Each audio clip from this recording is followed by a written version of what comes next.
नमस्कार, आप देख रहे हैं एएनबी न्यूज और मैं हूं आपके साथ चंद्रशेखर त्रिशूल। पहले मध्य प्रदेश, फिर राजस्थान और अब सत्ता की सियासी सुगबुगाहट दरअसल झारखंड तक पहुंच गई है। यहां भी कांग्रेस नेताओं को विधायकों के टूटने का डर सताने लगा है और अंदर ही अंदर हलचल तेज होती जा रही है। लेकिन इन सब के बीच राज्य के सीएम हेमंत सोरेन नरमी बरतने के मूड में बिल्कुल भी नजर नहीं आ रहे हैं और वो अपनी मुख्य विपक्षी पार्टी बीजेपी को चेतावनी देते नजर आ रहे हैं। एक रिपोर्ट देखते हैं।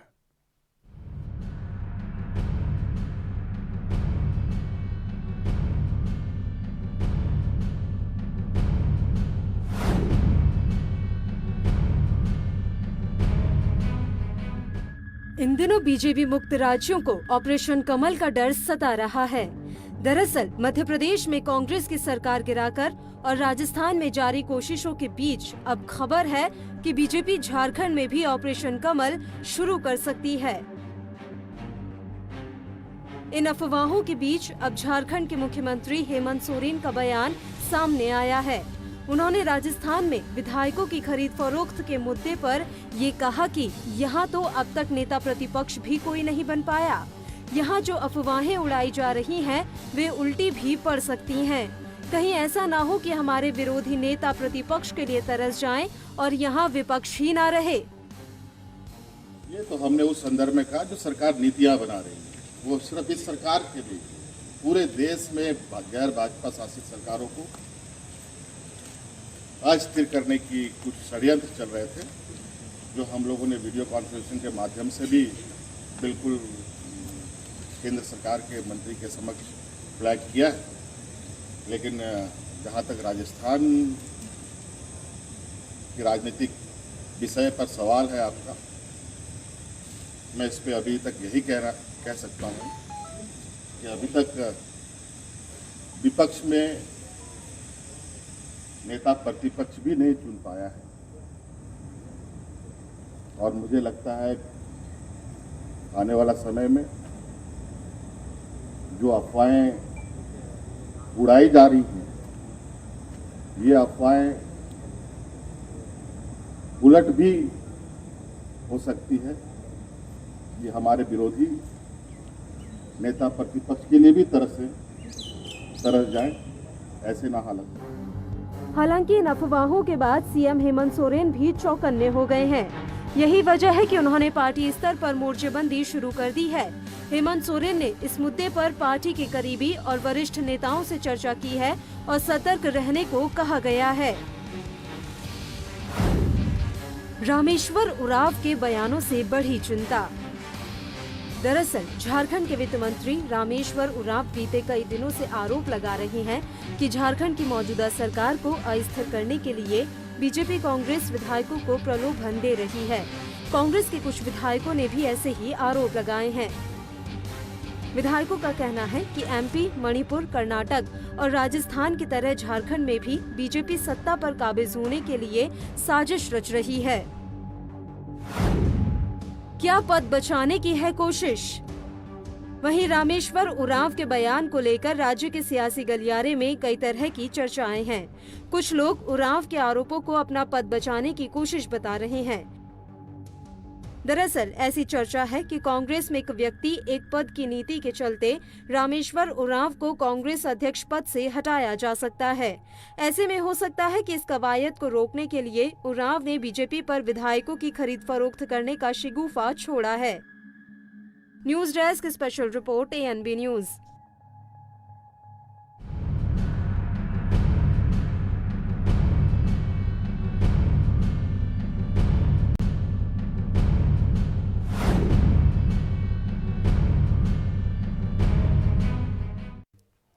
राजस्थान से लेकर झारखंड तक अब तीखे तेवर में विपक्ष धमकी पर उतर आया है और बीजेपी को घेरने में लगा है। अब इसी पर इस समय हमारे साथ जुड़ चुके हैं लाइव मदन राठौर, भाजपा के दिग्गज कद्दावर नेता राजस्थान से। मदन राठौर जी, आपका स्वागत है एएनबी न्यूज पर। संजय। मदन राठौर जी, मेरी आवाज आपको मिल पा रही है? आवाज नहीं आ रही।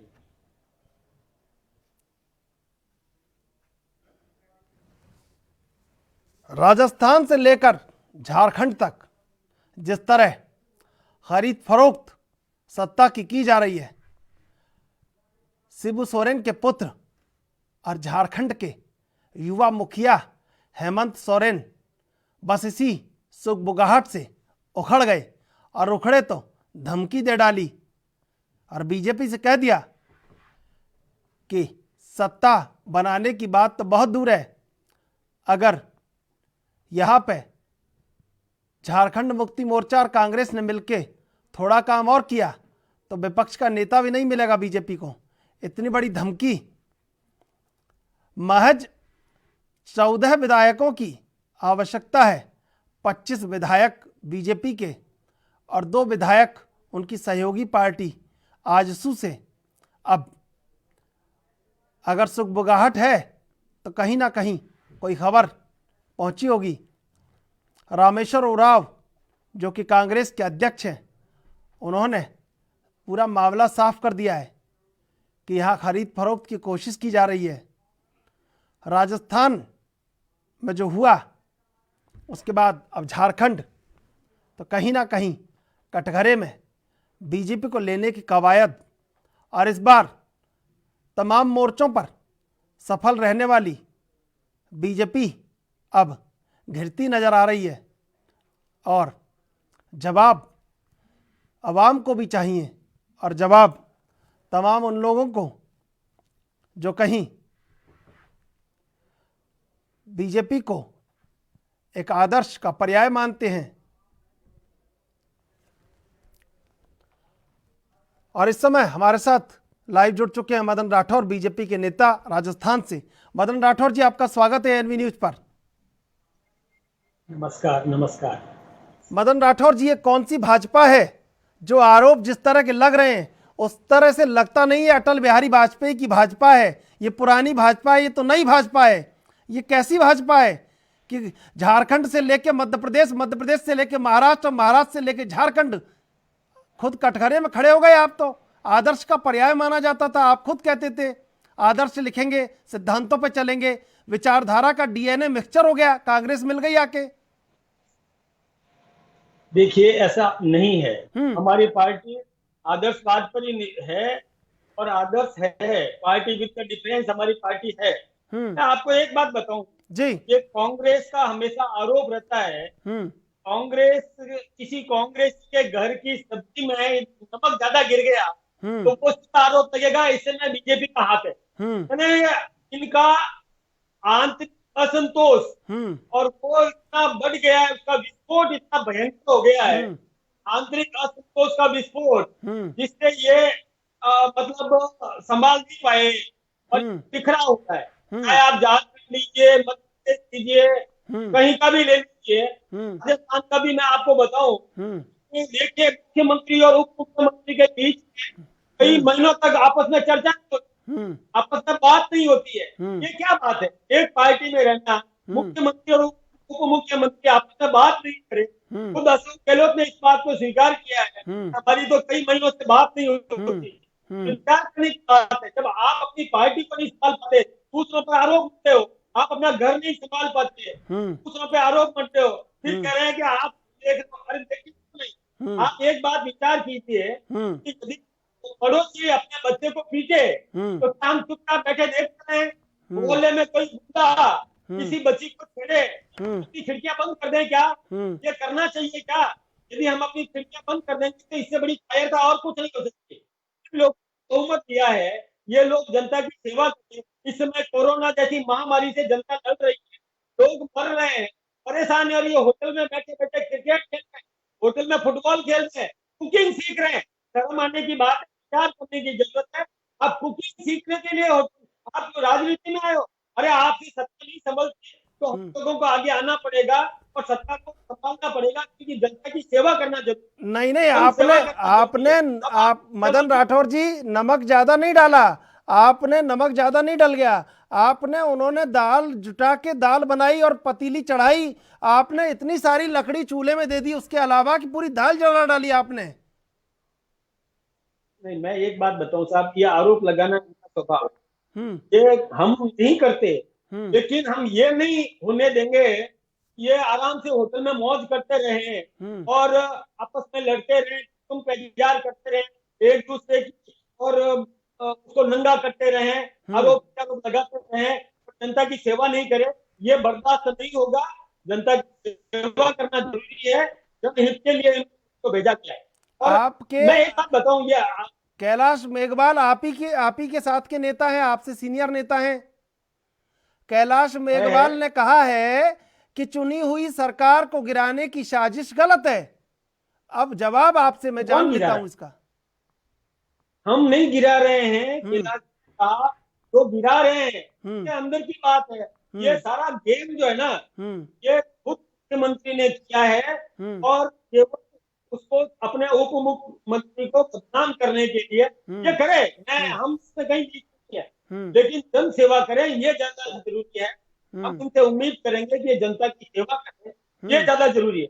अब वो करे नहीं, ये हम्म तो कोई बात नहीं है, हम्म तो कभी से चलता आ रहा है, 1985 से देख लो कितनी हम्म बार इन्होंने पार्टियां तोड़ी है।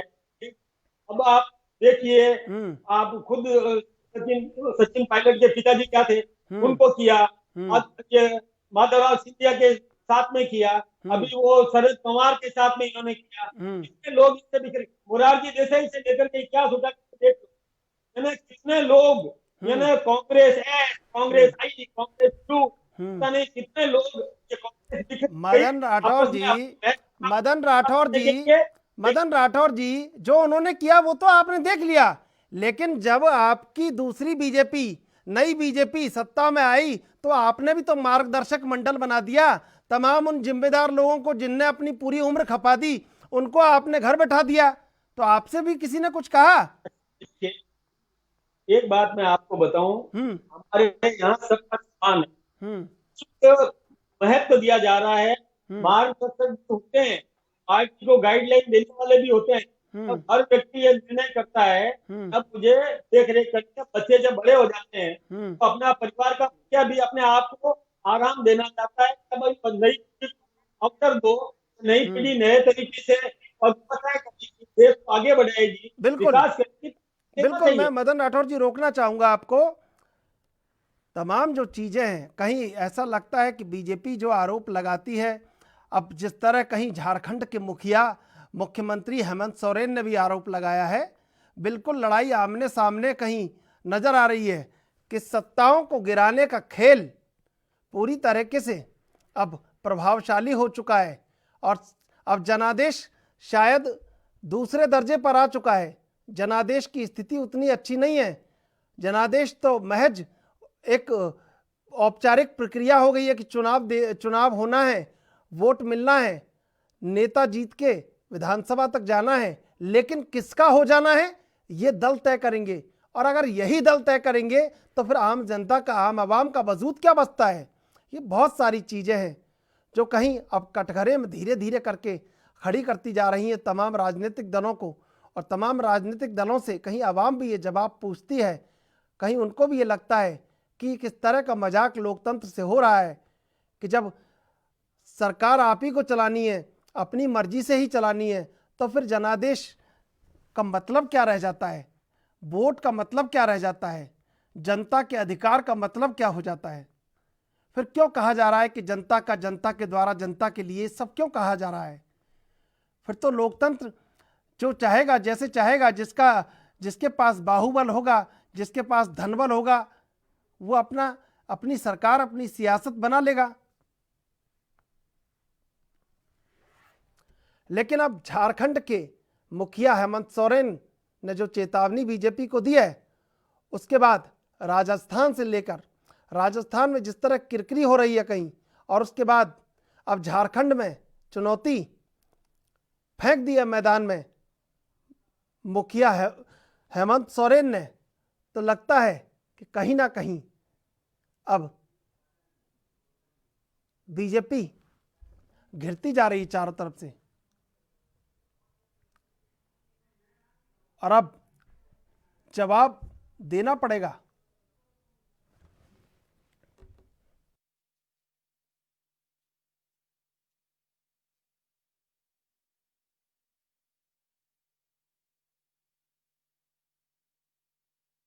अब बीजेपी के खिलाफ।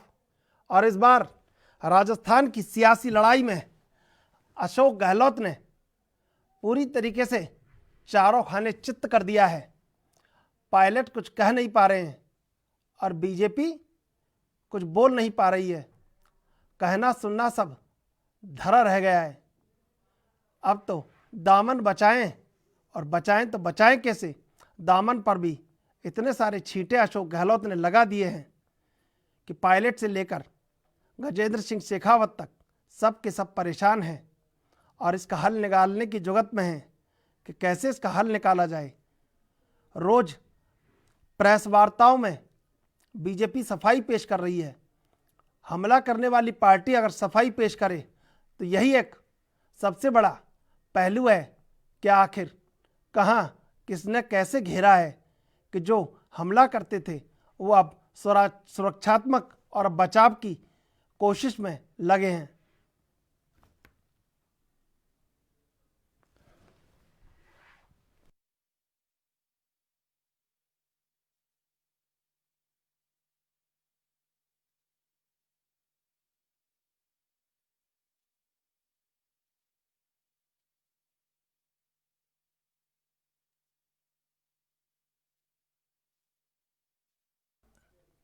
मदन राठौर जी, सवाल सबसे बड़ा ये कि आप जो हमलावर की भूमिका में थे आप बचाव की मुद्रा में आ गए हैं। ये कहीं ना कहीं एक परिवर्तन हुआ है आपकी स्थिति में इन सारी सियासी घटनाओं में? नहीं, ऐसा नहीं है। हम बचाव की मुद्रा में नहीं है। हमको बचाव करने की जरूरत नहीं है क्योंकि हमारे ऊपर कोई हमला नहीं है। ये जो ये वॉइस वाला मामला है ना, जो अभी ये बता रहे हैं, हाँ। आवाज उसकी थी और उसने ये किया, ये संजय जैन भी इन्हीं की पार्टी का कार्यकर्ता। इनका 2008 में भी इसने विधानसभा का कांग्रेस से टिकट मांगा था जी। ये कांग्रेस का कार्यकर्ता है जी। और अशोक गहलोत ने इसको तैयार किया, इसको तैयार। मदन राठौर जी, टेप कांड को लेकर, राजस्थान के टेप कांड को लेकर बड़ी खबर इस समय राजस्थान से आ रही है। राजस्थान से बड़ी खबर, टेप कांड में नया मोड़। आरोपियों ने वॉइस सैंपल देने से किया इनकार। भरत मालानी और अशोक सिंह ने किया इनकार। कोर्ट के आदेश के बाद नहीं दे रहे सैंपल। राजस्थान के टेप कांड में नया मोड़। आरोपियों ने वॉइस सैंपल देने से किया इनकार। भरत मालानी और अशोक सिंह ने किया इनकार। कोर्ट के आदेश के बावजूद नहीं दे रहे सैंपल। राजस्थान के टेप कांड में नया मोड़। बिल्कुल मदन राठौर जी, यह बचाव की मुद्रा कहां से आई? आप तो प्रवक्ताओं के संग हमला करते थे, लेकिन कहीं ना कहीं इस बार अशोक गहलोत ने चारों खाने चित्त कर दिया है। किया पायलट को है, लेकिन कहीं ना कहीं उलझे आप भी हैं। नहीं, ऐसा नहीं है। देखिए, ये इन्हीं के कार्यकर्ता जी, ये सारे इन्हीं के लोग हैं, चाहे भरत मालानी हो या अशोक सिंह राठौड़ हो या ये संजय जैन हो। ये सुनियोजित प्रायोजित तरीका है और नाम हमारा ले रहे हैं। हमारे कार्यकर्ता नहीं है, हमारा कोई पदाधिकारी नहीं है। मैं आपसे कह रहा हूँ कि संजय ने तो 2008 में कांग्रेस से टिकट मांगा था और ये इन्होंने तैयार किया। वॉइस सैंपल दे नहीं दे, कोर्ट का मामला इसका हमका बीच में आ गए। मदन राठौर जी, भरत मालानी ने ब्यावर से टिकट मांगा था भाजपा से, सीए जो हैं। मैं एक बात बताऊंगा कि संजय जैन की बात आप कर रहे हो, ये 2008 में कांग्रेस से टिकट मांगा था। मैं तो जानता ही नहीं हूँ भरत मालानी है कौन। आज हमारा वरिष्ठ कार्यकर्ता। एक बात बताइए, आप छोटी सी बात विचार करो, इतना बड़ा कोई प्लानिंग करे और ऐसे छोटे लोगों को कोई देगा कहीं? ऐसे काम कौन कर सकते हैं? ऐसे लोगों के माध्यम से होगा क्या? ये सारा प्लानिंग की हुई है और कांग्रेस के मुख्यमंत्री के ऑफिस में बैठ करके सारी तैयारी की है। वो कह रहे हैं मैं राजनीति छोड़ दूंगा। वो कह रहे हैं मैं राजनीति छोड़ दूंगा अगर मेरे ऑफिस में प्लानिंग की गई होगी तो। अशोक गहलोत कह रहे हैं इस बात को। मैं एक बात बताऊं, ये साबित हो जाएगा, दूध का दूध और पानी का पानी हो जाएगा। राजनीति छोड़ देना, नई पीढ़ी आने को तैयार है, इसमें कहीं दिक्कत की बात नहीं है। ये तो होगा जी, ये तो छोड़ना तो पड़ेगा। कभी न कभी तो इनको पूर्व होना ही है। ये बात आप समझ लीजिए, ये जो तरीका अपना रहे हैं ना जी ऐसे बदनाम करना। और मैं आपको एक बात बताऊं, ये जो राज्यसभा के चुनाव थे तब भी इनकी प्लानिंग थी। इनको केवल एक व्यक्ति को, सचिन पायलट को में खड़ा करना था, उसको डैमेज करना था, उसको बदनाम करना था। ये इसका आंतरिक मामला है, इसमें कहीं बीच में नहीं है। हम देख रहे हैं, जनता देख रही है, हम समझ रहे हैं, आखिर क्यों कर रहे हैं। इनको करना चाहिए उसमें बैठ करके आप जनता की कर रहे हो, होटल खेल रहे हो, कुकिंग सीख रहे हो। अरे विचार करो, जनता जनता नहीं है और आप यहाँ पर खेल रहे हो, मत मान रहे हो। होटल चल रहा है, ये तरीका है। कभी आप चला सकते, ये ठीक बात नहीं है। और मैं आखिर लेकिन आरोप लगाना से अपना मदन राठौर जी, मदन राठौर जी, आप सेंटर फॉरवर्ड दोनों खेल लेते हैं सियासी मैदान पे, लेकिन एक सवाल आपसे पूछ रहा हूं, इस बार तो कहीं ना कहीं पटखनी खा गई है बीजेपी। जिस तरह लगातार आपको बचाव की मुद्रा में सामने आना पड़ रहा है, सफाई देनी पड़ रही है, अशोक गहलोत तो इस बार कहीं ना कहीं भारी पड़ गए हैं। और ये जो सारी सियासत का षड्यंत्र का केंद्र है वो पूरा आप मारवाड़ से आते हैं, इसलिए कह रहा हूँ मारवाड़ी होकर रह गया है। वहीं ओम माथुर आते हैं, वहीं से गजेंद्र शेखावत आते हैं और वहीं से अशोक गहलोत आते हैं। पूरी सियासत समेट के और मारवाड़ में ले लिया आपने। अब मारवाड़ से ही मुख्यमंत्री तय होने वाला है, आगे भी और पीछे भी। लेकिन कहीं ना कहीं आपका दामन पूरी तरीके से इसमें कहीं शामिल हो चुका है। जो ये सब हुआ है, पूरा ये घटनाक्रम हुआ है, इसमें इससे इनकार नहीं कर सकते आप। ये आपने ठीक कहा कि मारवाड़ के जोधपुर में ही षड्यंत्र हुआ है। वैभव गहलोत को जब से चुनाव हराया राजेंद्र सिंह जी ने, और तब से ये प्लानिंग चल रही है कि उस व्यक्ति को कैसे डैमेज किया जाए, और उसको डैमेज करने का एक प्लानिंग चल रहा है। ये एक बात हम कहाँ बीच में, ये जहाँ वॉइस की बात कर रहे हैं, एक मैं नाम देता हूँ आप सुरेश घाटी है उर्फ बहरिया, उसने उसके ऊपर 52 मुकदमे हैं और वो जोधपुर के और कई एमएलए को ठग चुका है। वॉइस आवाज किसी की आवाज बना सकता है, अशोक गहलोत की आवाज बना सकता है, वो गजेंद्र सिंह की आवाज बना सकता है, वो किसी की भी आवाज बना सकता है। और 56 मुकदमे हैं। आप भी चाहें तो अशोक गहलोत जी राजस्थान की पुलिस से पूछ ले, एक व्यक्ति ने 56 लोगों को लूटा है, आवाज बदल बदल के, आवाज में ही पैसे मंगवा लेता था। अभी चित्तौड़ के एमएलए से और 10 लाख रुपए ले लिए। अब ये आवाज की बात, अब ये आपने नई रेमेडी जोड़ दी, पूरी घटनाक्रम में नई रेमेडी जोड़ दी। टेप कांड में ये भी नई रेमेडी है कि आवाज बदल के कहीं पूरा ब्लेम किया जा रहा है। हमारे साथ गहलोत समर्थक कांग्रेस के नेता अजय सिकवाल भी जुड़ चुके हैं। अजय सिकवाल, स्वागत है आपका एनबी न्यूज पर। अजय सिकवाल, सीधा सवाल कि कैसे पूरी तरीके से ये बीजेपी कह रही है कि आप मुख्यमंत्री कार्यालय में ही पूरा षड्यंत्र रचा गया है, लेकिन अब पायलट तो आपके अपने थे, वो कैसे नहीं हो पाए? और 1.5 साल में जो संवाद नहीं होने की बात मुख्यमंत्री कह रहे हैं, ये तो कहीं गले नहीं उतरती।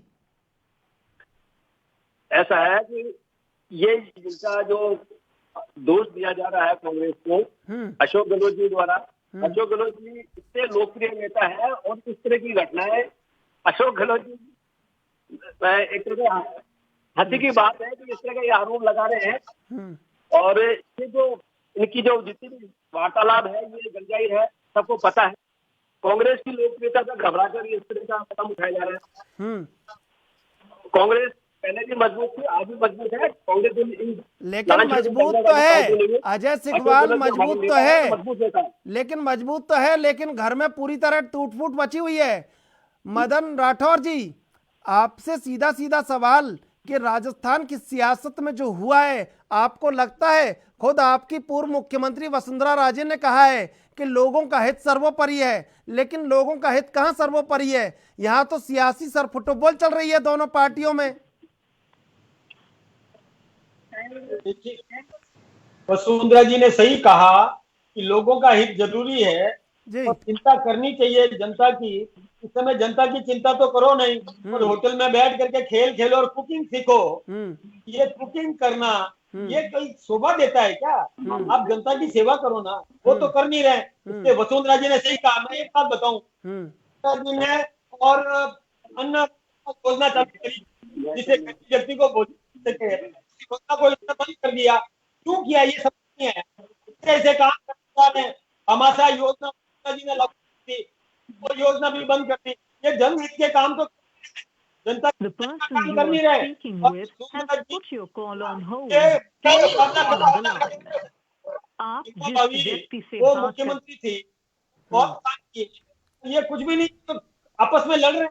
तो तुम पंजाब मतलब एक दूसरे को नंगा करने में टिके हुए। लेकिन अब सियासी दामन सबका दागदार हो चुका है इस समय मदन राठौर, अगर आप देखेंगे। और जिस तरह ये हुआ है राजस्थान में, पूरी भारतीय राजनीति के लिए ये कहीं ना कहीं एक ऐसा घटनाक्रम है जिसको वर्षों तक याद रखा जाएगा कि जो राजस्थान में हुआ है वो अभूतपूर्व है।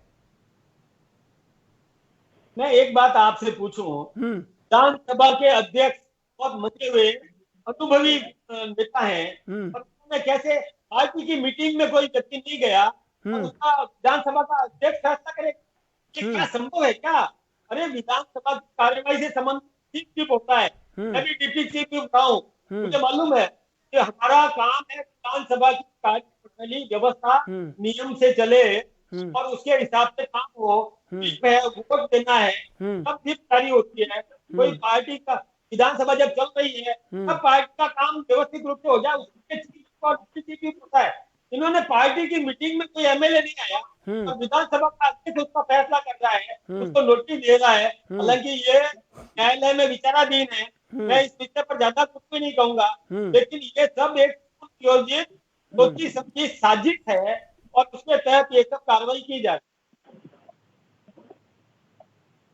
लेकिन आपके यहाँ सचिन पायलट नहीं आई, आपकी भी विफलता है। आप जिस तरह की तैयारियां करके बैठे थे, हमने कब कहा, हमने कब दरवाजे खोले?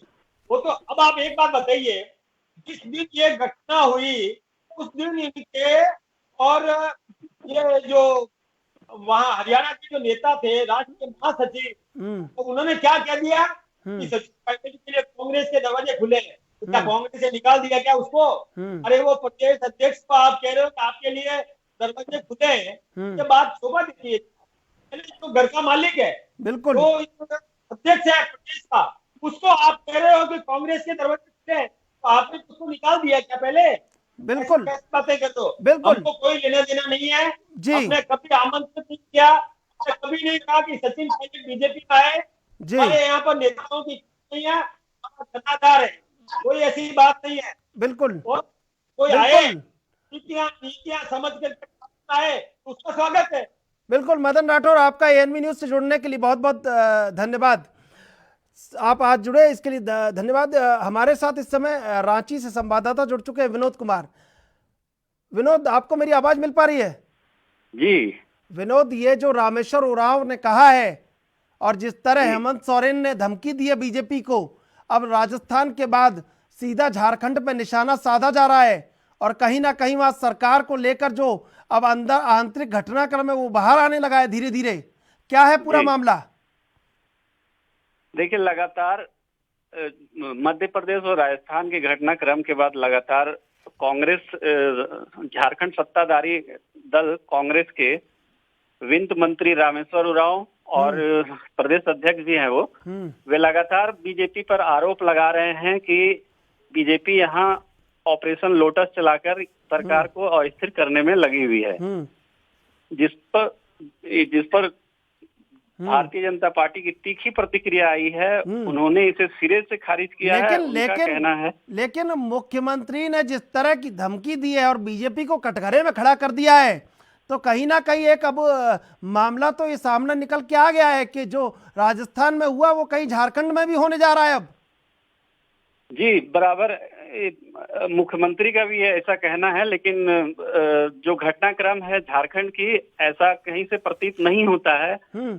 और जिस पर भारतीय जनता पार्टी ने भी जवाब दिया है। उनके प्रदेश अध्यक्ष जो हैं और राज्यसभा सांसद दीपक प्रकाश ने साफ तौर पर कहा है कि जिस तरह से कोरोना काल में सरकार का बचाव के लिए मैनेजमेंट होना चाहिए, वैसे काम नहीं कर रही है और अपने ऐप को छुपाने के लिए, लोगों को बरगलाने के लिए उन्होंने ऐसा बयान दिया है कि जिससे लोगों का ध्यान इस कोरोना काल में भटक जाए।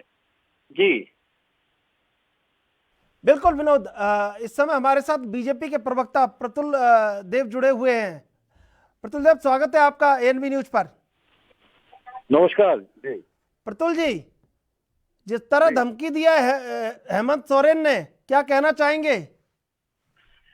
देखिए, हमारे जो संविधान निर्माता थे ना, उनका सिंपल कंसेप्ट था कि जितना विपक्ष मजबूत होगा उतना सरकार बेहतर कार्य करेगी। लेकिन हमारे मुख्यमंत्री जी इनके इससे इतर विश्वास रखते हैं। विधानसभा कार्य संचालन नियमावली और संविधान के दिए गए प्रावधानों से स्पष्ट है कि प्रतिपक्ष के नेता का पद के लिए जो भी उम्मीदवार होगा उसकी घोषणा स्पीकर करेंगे। लेकिन यहाँ मुख्यमंत्री जी कहते हैं कि विपक्ष के नेता की बात तो छोड़ दीजिए, विपक्ष नहीं बचेगा। यानी साफ वो प्रेशर डाल रहे हैं स्पीकर के ऊपर। और भारतीय जनता पार्टी के सारे विधायकों ने सर्वसम्मति से माननीय बाबूलाल मरांडी जी को काफी समय पहले, मुझे लगता है 3 महीने से ज्यादा का समय बीत गया, विधायक दल का नेता चुना था। चुनाव आयोग ने इस मर्जर को, जेबीएम के मर्जर को बीजेपी में मान्यता भी दी थी। इस बार जो राज्यसभा का वोटर लिस्ट बना था उसमें बतौर भाजपा विधायक बाबूलाल जी के नाम को दिखाया भी गया था विधानसभा सचिवालय के द्वारा। उसके बाद भी माननीय विधानसभा अध्यक्ष जी ने अभी तक बाबूलाल प्रतिपक्ष, तो आपके 25 विधायक हैं, समझ आ गया। 25 विधायक आपके हैं और 2 विधायक आजसू के हैं। 27 विधायक कह नहीं पाए आप विधानसभा में कि आप ये कहीं एक पूरी तरह पक्षपात कर रहे हो? देखिए, 26 विधायक हमारे हैं। बाबूलाल मरांडी जी को भी भाजपा के विधायक के तौर पर चुनाव आयोग ने मान्यता दी है। और हम लोगों ने बहुत बार विधानसभा अध्यक्ष के पास जाकर बतौर हमारे प्रतिनिधिमंडल ने ज्ञापन सौंपा है। उसके बावजूद भी उन्होंने कोई कार्रवाई नहीं की। और जो कार्रवाई नहीं हो रही थी, हम हमेशा मानते थे कि ये राजनीति से, पूर्वाग्रह से ये ग्रसित कार्रवाई है। और ये प्रूफ भी हो गया जब मुख्यमंत्री जी ने बयान दिया कि प्रतिपक्ष के नेता की बात तो छोड़ दीजिए, विपक्ष भी नहीं रहेगा यहाँ। और मैं आपको बताऊं, जो सबसे दुर्भाग्यपूर्ण है कि जो यहाँ सूचना आयोग है, जहाँ सूचना आयुक्तों की नियुक्तियों में प्रतिपक्ष के नेता की भूमिका होती है, वो आयुक्त विहीन हो गया है। आयोग ने काम करना बंद कर दिया है। यानी भ्रष्टाचार को अब खुली छूट दे रहे हैं। प्रतिपक्ष के नेता के नहीं होने के कारण बहुत सारे इंपॉर्टेंट कमिटीज हैं जो फंक्शनल नहीं है। लेकिन प्रतुल सहदेव, एक बात निकल के आती है कि अगर राजस्थान में आरोप लगता है तो कटघरे में आप, मध्य प्रदेश में आरोप लगता है, मध्य प्रदेश में सरकार गिराई दी आपने, और कहीं महाराष्ट्र में आरोप लगता है तो कटघरे में आप, झारखंड में कहीं आरोप लगता है कटघरे में आप, तो ये आप ही को कटघरे में क्यों रखा जा रहा है और कोई क्यों नहीं आ रहा है? देखिए, महाराष्ट्र में ज्योतिरादित्य सिंधिया ने कांग्रेस में घुटन महसूस करने पर अगर पार्टी छोड़ी, मध्य प्रदेश में भाजपा का कोई लेना देना नहीं, मध्य प्रदेश में छोड़ी, सॉरी मध्य प्रदेश में छोड़ी। और राजस्थान में अगर सचिन पायलट के साथ इंसाफ नहीं हो रहा है और अगर उन्होंने बगावत के सुर बुलंद किए तो इसमें भाजपा का क्या लेना देना? तो ये सारा इंसाफ का ठेका आपने ले रखा है कि आप इंसाफ दिलवाएंगे सचिन पायलट को, दरवाजा खोल के रखेंगे, जो कांग्रेस से टूट के आएगा उसको अपने दरवाजे में आप ही लेंगे। अरे वो कहीं भी चला जाए, लोकतंत्र है इतना बड़ा। लेकिन आप उस हर आदमी को जो कांग्रेस से टूट के आना चाहता है, जो कांग्रेस में कहीं रुष्ट है, कहीं नाराज है, उसको क्यों अपने दरवाजे के भीतर लेना चाहते हैं? देखिए, जो टूट के आता है वैसा लेने की बात नहीं है। हमारी पार्टी हमेशा अपने दरवाजे खुले रखती है। जो हमारी विचारधारा को किसी भी समय स्वीकार करे, अंगीकार करे, जिस यूथ लीडरशिप को हम प्रोजेक्ट भी करते हैं, युवाओं को आगे राजनीति में बढ़ावा भी देते हैं, तो उस पर अगर हमारी विचारधारा को कोई अपना कर आना चाहता है तो बहुत सारे चेक्स एंड बैलेंसेस के बाद उसकी एंट्री हमारे यहाँ होती है। लेकिन कांग्रेस को ये पॉल लेना चाहिए कि क्यों उसके जो 2 सबसे महत्वपूर्ण यूथ आइकन्स है, उन्होंने पार्टी में घुटन महसूस की और एक में छोड़ दिया और एक में बगावत के को बुलंद किया। प्रतुल सहदेव, ये विचारधारा को अपना के आपके भीतर आता है, आप ये विचारधारा को नापते कैसे हैं? हमारे साथ कांग्रेस के प्रवक्ता जुड़ चुके हैं, आलोक दुबे। आलोक दुबे, स्वागत है आपका एएनबी न्यूज पर। जी नमस्ते। ये जो सारे लोग टूट के जाते हैं बीजेपी की तरफ क्यों जाते हैं, लेकिन अब बीजेपी पर जिस तरह हमला किया है, मेरे साथ प्रतुल सहदेव जुड़े हुए हैं प्रवक्ता बीजेपी के, जिस तरह हेमंत सोरेन ने कहीं हमला किया है बीजेपी पे, कटघरे में खड़ा कर दिया है राजस्थान से लेके महाराष्ट्र और अब झारखंड, कैसे देख रहे हैं पूरे समीकरणों को? देखिए, ये तो जवाब देना चाहिए बीजेपी के लोगों को कि 70 सालों में भारत का लोकतंत्र इसीलिए दुनिया में जाना जाता है जी कि हर 5 साल पर चुनाव होते हैं, जनता जिसको जनादेश देती है वो शासन चलाते हैं और एक दूसरे दल को विपक्ष में बैठने की जिम्मेदारी देती है और विपक्ष का निर्वहन करते हैं। पिछले 6 सालों में देखिए ये कंसेप्ट बन गया था कि चुनाव के परिणाम कुछ भी हों, सरकार बीजेपी की ही बनेगी। जी ये सही था।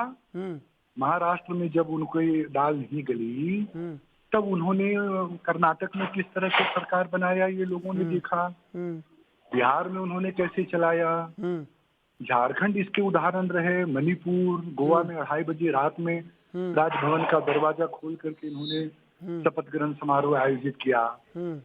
तो फिर राजस्थान में एक व्यक्ति को खड़ा करके, और जो लोग धन और पद से नहीं मांगते हैं तो इनको ये डराने का काम करते हैं, ईडी से छापा मारते हैं, घर खाली करवाते हैं, सिक्योरिटी वापस लेते हैं। और अब जो है झारखंड में इन्होंने राज्यसभा के चुनाव में वोट कैसे ज्यादा हासिल किया ये भी इनके सामने है। तो जो जनादेश प्राप्त होता है उस जनादेश का सम्मान करना चाहिए, विपक्ष में बैठना चाहिए, भरोसा हासिल करना चाहिए। जनता से नकारे जाने के बाद सरकार बनाने की इतनी क्यों जल्दीबाजी और दिलचस्पी इनकी? बिल्कुल प्रतुल सहदेव, क्या वजह है कि इनको प्रतुल सहदेव सरकार बनाने की हड़बड़ी रहती है? मैं सवाल पूछ लेता हूं। प्रतुल सहदेव बीजेपी के प्रवक्ता जुड़े हुए हैं। प्रतुल सहदेव, हेमंत सोरेन ने हेलीकॉप्टर शॉट लगा दिया, बिल्कुल आपके सिर के ऊपर से गेंद निकल गई, छक्के की तरफ चली गई, और जिस तरह राजस्थान में हुआ है वहां भी गहलोत ने चारों खाने चित्त कर दिया है। अब कैसे लग रहा है, कटघरे में खड़े हो रहे हैं आप और हमला करने की जगह बचाव करना पड़ रहा है आपको? देखिए, राजस्थान में तो हमारा कोई स्टेक था नहीं। सचिन पायलट ने बगावत के झंडे को बुलंद किया था और अभी मुझे नहीं लगता कि फाइनल चैप्टर इसका क्लोज हुआ है। और आपने कहा हेमंत ने, तो समय बताएगा कि वो या वो आने वाली गेंद पर स्टंप हो गए थे। वैसे कांग्रेस के मुंह से लोकतांत्रिक मूल्यों की और प्रजातांत्रिक सरकारों की बात शोभा नहीं देती। 132 बार देश में चुनी हुई राज्य सरकारों को डिसमिस किया गया है, जिसमें 93 बार कांग्रेस की सरकार थी केंद्र में जिसने चुनी हुई राज्य सरकार को डिसमिस किया है। तो ये इनका पुराना रिकॉर्ड है। और ये ईडी और सीबीआई की बात बार बार लाते हैं। तो सुप्रीम कोर्ट ने इनके ही शासनकाल में कहा था कि सीबीआई एक पिंजरे में कैद तोते के समान है और कांग्रेस ब्यूरो ऑफ इन्वेस्टिगेशन के रूप में जाना जाता था। मैं सिर्फ एक प्रश्न करना चाहता हूं कि दुनिया की किसी भी एजेंसी से आपको क्यों डर लगेगा अगर आपका दामन पाक साफ है? साहब, इन लोगों ने इतने घपले घोटाले किए हैं कि हर एक बार ये जानते हैं कि सीबीआई और ईडी इनकी जांच करेगी और ये फंसेंगे। ये पहले से ही माहौल बनाना शुरू कर देते हैं कि सीबीआई और ईडी की जांच होने वाली है। हमारे यहाँ सारी जांच एजेंसी को स्वतंत्रता है, सरकार का कोई हस्तक्षेप नहीं होता। ये कांग्रेस वाले शायद अपने बैकग्राउंड से अपने ऐतिहासिक बातों को याद करके ऐसा बोल रहे हैं। और जिस पार्टी ने देश में इमरजेंसी लगाई हो, अरे प्रतुल सहदेव जी, प्रतुल सहदेव जी की बात शोभा नहीं देता। प्रतुल सहदेव जी, शोभा क्या देता है क्या नहीं देता ये तो मैं पूछ लूंगा उनसे, लेकिन एसओजी के लिए तो राजस्थान में आप ही कह रहे हो कि एसओजी को इस्तेमाल कर रहे हैं टूल की तरह सीएम गहलोत, ये तो आप ही कह रहे हो। बिल्कुल, एसओजी को वो अशोक गहलोत कौन से हमारी पार्टी के हैं? देखिए, एजेंसीज का दुरुपयोग करने का आदत कांग्रेस का रहा है और एसओजी और आपने उसको निरंतर कर दिया। राजनीतिक वेंडेटा से भरा हुआ है। ये राजनीतिक बदला ले रहे हैं। जब अपने मुख्य डिप्टी सीएम के खिलाफ एसओजी से ये केस कराते हैं और जब बाद में हंगामा होता है तो एक खुद को भी नोटिस दिलवा देते हैं बैकडेट से। तो ये साफ दिखाता है कि जिस समय राजनीतिक संकट हुआ उस समय ये एजेंसीज का दुरुपयोग करने लगते हैं। नहीं, दुरुपयोग वो कर रहे थे लेकिन निरंतर आपने किया।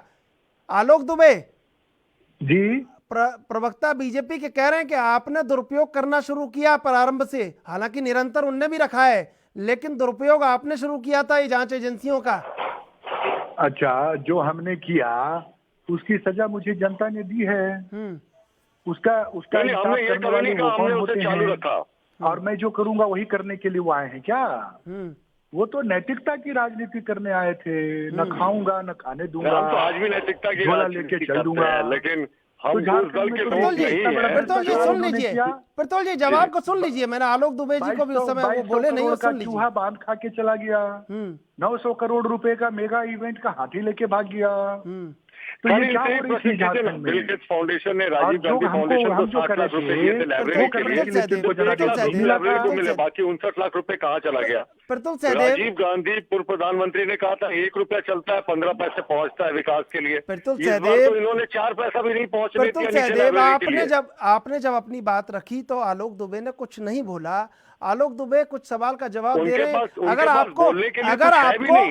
आपको दुरुपयोग का इतिहास, अगर आपको अनुचित लगे तो उनका जवाब देना, मैं आपको मौका दूंगा। एक बार सवाल उनका सुन लेते जवाब। आलोक दुबे बताएं, क्या क्या आपके आरोप हैं बीजेपी के ऊपर और क्या क्या आप कहना चाह रहे हैं, बताएं, मैं जवाब ले लूंगा उनसे। नहीं, देखिए, एक स्वस्थ वातावरण की राजनीति की चर्चा आप कर रहे हैं। पिछले 5 साल रघुवर दास जी के जो शासन चले, क्या उन्होंने झारखंड विकास मोर्चा को पद और मंत्री पद नहीं दिया था? मध्य प्रदेश में उन्होंने एक चुनी हुई सरकार को गिराने का काम करके चौहान जी को मुख्यमंत्री नहीं बनाया। महाराष्ट्र में इनको जनादेश प्राप्त नहीं था, सुबह 4:30 बजे उन्होंने शपथ ग्रहण नहीं किया। कर्नाटक में एक चुनी हुई सरकार को इन्होंने अपदस्थ नहीं किया। मणिपुर में लोगों ने नहीं देखा क्या किया आपने। गोवा में मोहन पर्रिकर की चिता की आग ठंडी भी नहीं हुई थी, 2:30 बजे रात इन्होंने शपथ ग्रहण समारोह नहीं किया। राजस्थान में एक व्यक्ति को सामने खड़ा करके वहां एक चुनी हुई सरकार को गिराने का काम नहीं किया।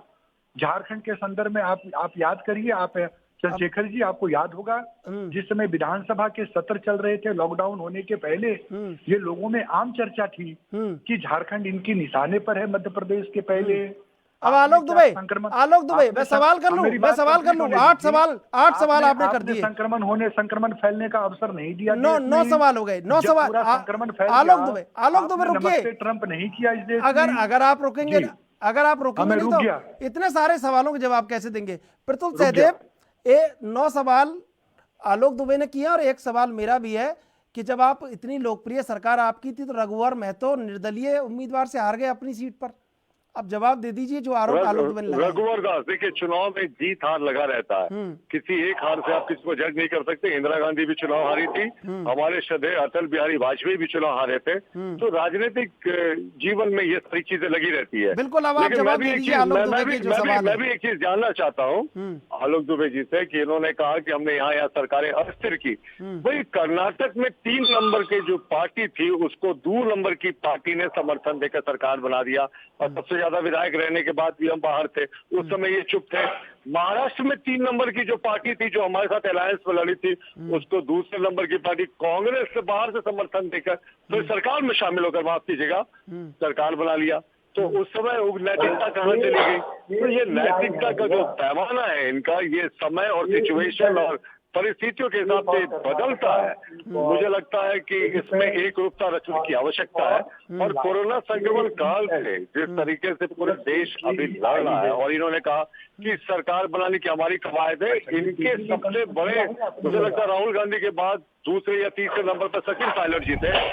तो अगर वो विद्रोह करके अपने आला कमान के खिलाफ बाहर निकल रहे हैं और कह रहे हैं भारतीय जनता पार्टी कहाँ से आ गई, सिंधिया जी को घुटन महसूस हुई, इसमें हम कहाँ से आ गए? ये आपको अपनी इंटरनल फंक्शनिंग देखना होगा, राहुल गांधी के नेतृत्व को देखना होगा कि कैसे ये पूरे मामले में फेल कर गए हैं। अपने यूथ लीडर्स जो उनके लेफ्टिनेंट्स हुआ करते थे, उनको ये रिटेन नहीं कर पा रहे। तो भाई, इसमें बीजेपी कहाँ से आ गई? हाँ, बिल्कुल, जब इन्होंने पार्टी छोड़ दी और हमारे आने की इच्छा जताई तो हम लोगों ने काफी विचार विमर्श करके इनको लिया। लेकिन हर एक चीज के लिए हमें ब्लेम करना, ये कांग्रेस अपनी असफलता छिपा रही है साहब। लेकिन जिस तरह हुआ है अब सियासी घटनाक्रम जो अभी चला है पूरे देश में, और कहीं एक सियासत गर्म हुई है राजस्थान में, और जिस तरह राजनीति के नए नए अनुभव आवाम ने देखे हैं, अगर वो सब ऊपर ही आप ही लोगों को तय करना है कि कौन किसकी सरकार रहेगी, कितने विधायक किसके साथ रहेंगे, तो ये फिर जनादेश और ये वोट का छलावा क्यों किया जा रहा है जनता से? ये मेरा सवाल आपसे भी है और आलोक दुबे आपसे भी है। जी, ये जनता के साथ वोट का छलावा क्यों किया जा रहा है, जब ये तो ऊपर ही तय होना है कि सरकार किसकी रहनी है, किसकी बननी है, किसको बनानी है, किसको मुख्यमंत्री रहना है, तो फिर वोट क्यों मांग के उन्हें छला जा रहा है आम आदमी को। आलोक दुबे, मेरी आवाज आपको मिल पा रही है? हाँ, आपकी आवाज जा रही है। मैं ये सवाल आपसे पूछ रहा हूं, प्रतुल सहदेव से भी जवाब लूंगा इनका, कि ये जो आप मुख्यमंत्री खुद ही तय कर रहे हैं, सारी विधायकों को आप लॉबिंग करके रिसोर्ट पॉलिटिक्स के जरिए मुख्यमंत्री बनाए जा रहे हैं देश में, प्रदेशों में ये सब सियासत चल रही है। अब मेरी जवाब लेने चंद्रशेखर बाबू, हाँ, पिछले 70 वर्षों में 7 उदाहरण आप गिना दीजिए जब कांग्रेस की सरकार ने एक चुनी हुई गवर्नेंस को गिराने का काम किया। 7 उदाहरण गिना दीजिए। और 6 वर्षों के कार्यकाल में कई उदाहरण हैं जिन्होंने चुनी हुई सरकार को अपदस्थ करने की कोशिश की, और सिर्फ कोशिश नहीं की बल्कि सरकार बना दिया। और ये लोग कहते रहे कि चुनाव के परिणाम कुछ भी हो, सरकार भारतीय जनता पार्टी की ही बनेगी। क्या ये सच नहीं है? हमने कहा किसकी सरकार को अपदस्थ किया। कभी कभी बिरले ऐसे उदाहरण हो जाते हैं जब पूरी तरह से राज्य में गवर्नेंस फेल हो गई हो, लॉ एंड ऑर्डर का प्रॉब्लम किया के बारे में बोल रही है। देखिए, इनके पास में अगर 6 चीज निकाल दिया जाए, हमारे अलायंस पार्टनर को इन्होंने चुनाव के बाद प्रलोभन देकर साथ में जवाब लूंगा मैं आपसे, जवाब लूंगा मैं आपसे। अभी इनसे एक चीज जरूर पूछिएगा चंद्रशेखर जी, माननीय बाबूलाल जी और दीपक प्रकाश जी गए हुए हैं दिल्ली, अभी यहाँ से लौट के आएंगे तो WHO ये हमारे का गाइडलाइन है कि रेड जोन से जो लोग आएंगे उनको क्वारंटाइन में रहना है। नहीं, सियासत के ऊंचे लोगों के लिए कोरोना वायरस नहीं है सर। कि नहीं लोग कि पूरे झारखंड में संक्रमण फैलाएंगे, ये पूछिए इनसे। नहीं, ये कोरोना तो आम आदमी के लिए, ऊंचे रसूख वालों के लिए कोई कोरोना नहीं है, कहीं भी जाए कहीं भी आए। बीएन सिंह गए तो क्वारंटाइन नहीं हुए। अभी जो दीपक प्रकाश जी और बाबूलाल मरांडी जी अमित शाह से मिल के आएंगे तो क्या क्वारंटाइन में रहेंगे? पूछ लूं, मैं पूछ लेता हूं, मेरा सवाल मैं पूछ लेता हूं। प्रतुल सहदेव सवाल पूछ रहे हैं आपसे आलोक दुबे कि वो वहां पर मिलने गए हैं, अब क्या करने गए ये तो आप ही को ज्यादा पता है अंदर से, लेकिन वो क्वारंटाइन होंगे या नहीं होंगे? देखिए, कांग्रेस एक्चुअली इतनी विचलित हो गई है सचिन पायलट और ज्योतिरादित्य सिंधिया प्रकरण के बाद कि इन्हें हर जगह सत्ता परिवर्तन का ही भय सताता है, और इन्होंने राजनीतिक सूचित इन्होंने हमारे अलायंस पार्टनर को साथ मिलाकर सरकार बना लिया। तो वो इनके कन्वीनियंस के हिसाब से होता है। कर्नाटक में जो सबसे छोटा दल था उसके साथ इन्होंने सरकार बना ली। उस समय राजनीतिक सुचिता कहाँ चली गई? इन्होंने कहा कि हमने लोकतांत्रिक वैल्यूज को प्रमोट किया है 70 सालों में। मैंने तो आपको बता दिया कि 80% जो चुनी हुई राज्य सरकारें डिसमिस हुई थी वो कांग्रेस के केंद्रीय शासन काल में हुई थी। और जहां तक क्वारंटाइन होने की बात है इन नेताओं की, तो इसका प्रोविजन इनको पढ़ लेना चाहिए जो प्रशासन ने रूल किया है कि अगर आप 72 घंटे के भीतर आते हैं और एसिम्प्टोमेटिक होते हैं तो फिर प्रशासन आपको अनुमति दे सकता है क्वारंटाइन में नहीं रहने की। बहरहाल हमारे जो भी नेता जाते आते हैं वो क्वारंटाइन के नियमों का पालन करते हैं, लेकिन इनके मंत्रियों ने तो लॉकडाउन का उल्लंघन करके 600 लोगों को पाकुड़ भेज दिया था, उस पर आज तक कार्रवाई नहीं हुई। हाजी हुसैन अंसारी मंत्री साहब ने अपने बेटे के तबलीगी जमात में जाने की बात को छिपाया, उन पे कार्रवाई नहीं हुई। मंत्री मिथिलेश ठाकुर के गलत ट्वीट के कारण जालंधर में भीड़ जमा हो गई ट्रेन के लिए, वहां लोग पिट गए, उन पे आज तक कार्रवाई नहीं हुई। तो ये दो तरह की बातें इनको नहीं करनी चाहिए। जब राजनीतिक सुचिता की बात करते हैं तो ये अपने आप पर भी इनको लागू करना चाहिए। जी आलोक दुबे जवाब दे दीजिए जो जवाब मांगे गए हैं, और जवाब सिलसिलेवार दे दीजिएगा जो जैसे जवाब मांगे गए हैं। उनकी आवाज मुझे सुनाई नहीं पड़ रही है, उन्होंने क्या सवाल किया है? उन्होंने कहा कि हाजी उस्मान अली के बेटे जो कि तबलीगी जमात में गए थे उनकी बात को आप छुपा गए, जालंधर का ट्वीट कर दिया आपके मंत्री ने वहां से, और जालंधर में लोग परेशान हो गए, उस बात को आप गोलमोल कर गए। हाँ, मैंने पहले ही कहा था लॉकडाउन का उल्लंघन करके डीसी के परमिशन रद्द करने के बावजूद 600 लोगों को बसों से पाकुड़ भेजा, उन पर आज तक कार्रवाई नहीं हुई। कांग्रेस और अभी कोरोना संक्रमण में जो है वो सांप्रदायिक वायरस, इन सब चीजों से अगर इनको निकाल दीजिएगा तो इनके पास में जवाब देने के लिए कुछ नहीं है। नंबर दूसरा, इन्होंने तो पूरे देश में प्रचार कर दिया कि कोरोना का मतलब तबलीगी जमात और एक खास समुदाय। इनको ये कहते हुए शर्म आती है, लज्जा विहीन इंसान है ये लोग, शर्म को घोर के पी गए हैं। प्रधानमंत्री जिन्होंने प्रजातंत्र को घोल कर पी लिया, वो अब हमें शर्म और लाज की बात कोरोना के संक्रमण में थे। लगाने वाले आज विश्व गुरु बना दिया, 9.5 लाख आज अगर हमें शिक्षा की जमात ला दिया, 9.5 लाख कोरोना। प्रधानमंत्री जी के गलत निर्णयों के वजह से कहाँ चली गई थी? लाखों करोड़ों मजदूर, माथे पर गठरी, पीठ पर बच्चा और कांधे पर बीवी को लेकर मौत की आगोश में चला गया इस निकम्मे प्रधानमंत्री की वजह से। देखिए, ये आपत्तिजनक भाषा का प्रयोग कर रहे हैं और आप सुन रहे हैं। नहीं देखा होगा। प्रधानमंत्री देखिए आलोक दुबे, आलोक दुबे, संवैधानिक मर्यादित आलोक दुबे, स्क्रीन पर देखिए, आप एक विचारधारा को रिप्रेजेंट करते हैं, स्क्रीन पर अशोभनीय और अमर्यादित शब्दों का प्रयोग न करें। विचारधारा इनको माफी मांगनी चाहिए। पूरा 9.5 देश का प्रधानमंत्री होता है, उसके कोरोना के संक्रमण है, विश्व गुरु बना दिया और ये तबलीगी जमात और व्यक्ति की बात करते हैं। प्रधानमंत्री जिम्मेदार है, वो आपदा प्रधानमंत्री, गृह मंत्री। भाषा में मर्यादा आपको रखनी चाहिए। राजस्थान में सरकार गिराने और बनाने शब्द के लिए माफी मंगवाए, राज्यों के ने थोप दिया। आलोक दुबे, पूरा प्रदेश परेशान है, बिहार है, मर रहा है, जी रहा है, किसी को बहुत ही गलत है। प्रधानमंत्री के लिए निकम्मा जैसे शब्द का प्रयोग करके इन्होंने आलोक दुबे राजनीतिक चरित्र को दिखा दिया है। देखिए, आपत्तिजनक के साथ देखिए, ये मैं लीगल नोटिस करूंगा। प्रधानमंत्री के लिए आप ऐसे शब्द प्रयोग नहीं कर सकते। देखिए, वो देश का प्रतिनिधित्व करते हैं, न सिर्फ देश में बल्कि विदेशों में। आवाज सुनाई नहीं पड़ रही है। आलोक दुबे, सम्मान पर ठेस आलोक दुबे, एक तो मेरा ये कहना है, चैनल का दुरुपयोग कर रहे हैं।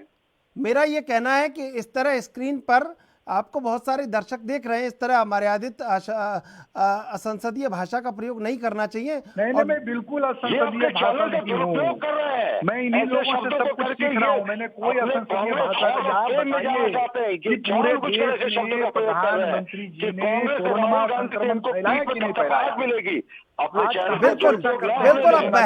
अब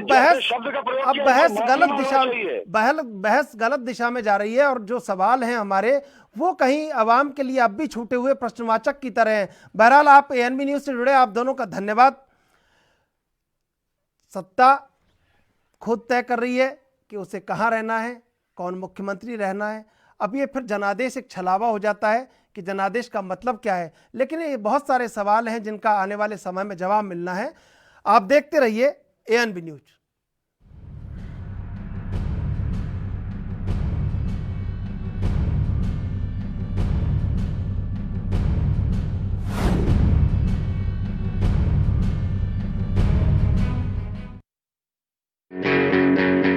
All India ISC Class 12 topper Sumit Kumar Tripathi of CMS Gomti Nagar, who secured